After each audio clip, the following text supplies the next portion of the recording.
So Ebado, great to see you actually in person. Lovely to see you, so you came for the programme last year, for about this time or October time? September, October. 2024. Yeah. So tell us, what were you doing before Entr Tech? How did you find us? And So before I was working in health and social care, I found Entr Tech via social media. So on, I believe it was TikTok. Right.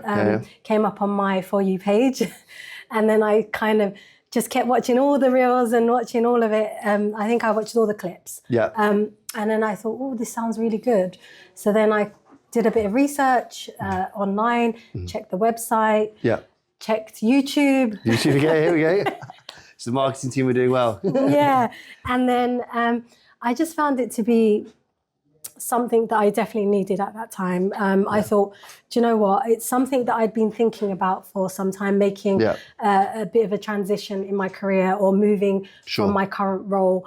But the fear and uncertainty always keeps you places and keeps you somewhere. Yeah. And almost like a little bit of imposter syndrome maybe, or like, 100%, can I do this? Yeah. So I remember you telling me you had a young family at the time. Yeah. So is it 2 kids? 3. 3 kids, okay, yeah. So again, you're like, you gotta provide. Exactly. Your industry beforehand for people that are maybe listening. So I worked in health and social care. So I worked with people with mental health issues, people that were across the spectrum. Yeah. So special needs, ADHD, autism.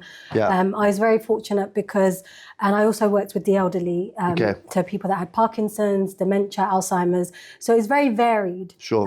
But I felt like I'd already kind of worked within that sort of industry, and I've worked in loads of different areas, did a bit of project work in that area, helped open up a school for children. No, I'm smiling now because you're giving me flashbacks to your CV. Yeah. And your CV was like 4 pages long. I know. And I was like, wow, we've got a lot to work on. Almost too much. And I remember like trying to condense it, but you literally had such a eclectic mix of different. I'm glad we condensed it. There's a lot. So you had so much. And actually, tell me about the reasons for changing from healthcare, because it takes a certain type of person. Obviously, lots of transferable skills. Obviously, got to be a good listener, resilient, because it's super tough. But what made you think to switch?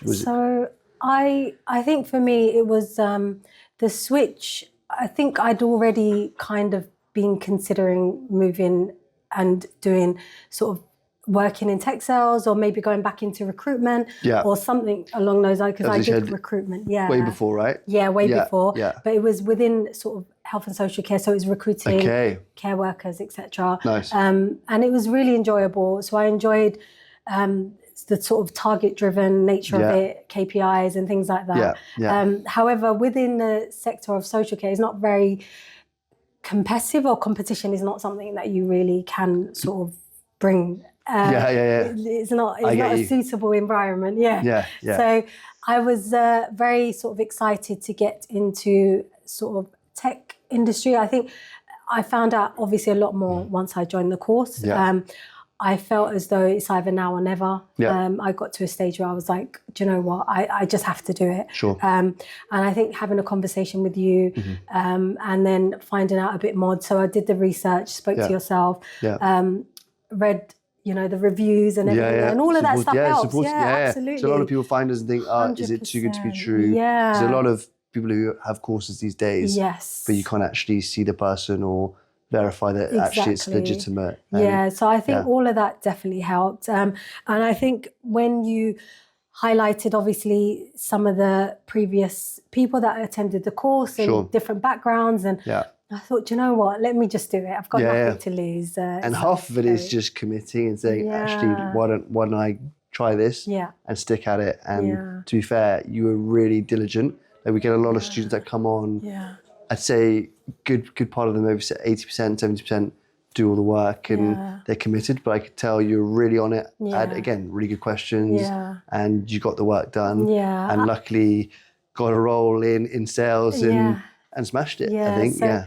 So as I mentioned, so you were partly right. So I think I was the class of November 2024. So you were correct. I started in September, Exactly. So you graduated about a year ago. So it's been almost, about a year ago. Gosh, it's gone so fast. It's crazy. But So I was very fortunate because with doing the course, I built a lot of skills and all the jargon and everything else to impress them in the interview. Yeah, it's half it, exactly. That really helps. And also I think being personable, it helped. And obviously just being prepared, doing the research, as you mentioned earlier, and finding out a bit about the company that you want to work for. Sure. And, being ready to answer questions and not sort of having the imposter syndrome thing, because that can set you back. Yeah. Sure.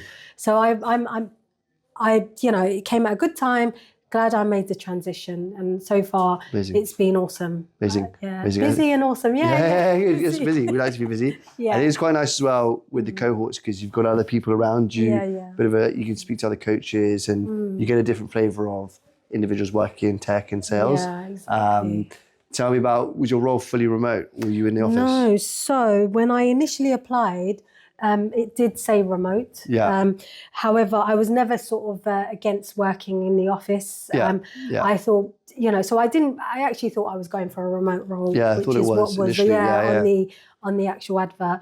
But then when I got to the office, they said, we'll be here in the office. It was in Canary Wharf, really beautiful and lovely surroundings. And I thought, you know what, I don't mind coming here every day. So was happy to work in the office. As I mentioned, did take a pay cut, but you have to make some sacrifices, to get your foot in the door. And that was something that I already prepared myself for anyway. And then once I actually started the role, the probation period was 6 months. I said, no, can we make it 3 months? Because I just wanted to. Good sales tactics. So then they were like, 3 months, but they were a bit surprised that I'd said 3 months. And then after I had mentioned the 3 months thing, they revisited my contract, changed it for me. Was very fortunate because I was able to prove myself within those 3 months. Sure. Did really well, hit my KPIs, but I did come in super early, left late. Wow. I really did put the work in. Wow. And I thought, because I was already a workaholic anyway in my other role. But with this role, it was less, I don't know, I didn't need to do as much, I guess, because obviously I wasn't dealing with people that required sort of assessments and people that were going to, it was a completely different role. But I think work ethic really helps. I think if you're able to make some sacrifices. For sure. I was happy to go in early, happy to leave late. And it was more so because I wanted to achieve my KPIs. And I wanted to make sure that I was performing at my best. Later on, obviously, when I had more knowledge of the role and felt more comfortable, I was able to kind of ease off a little bit. And which is natural. Yeah, which is natural. So I was... so I was... Great stuff.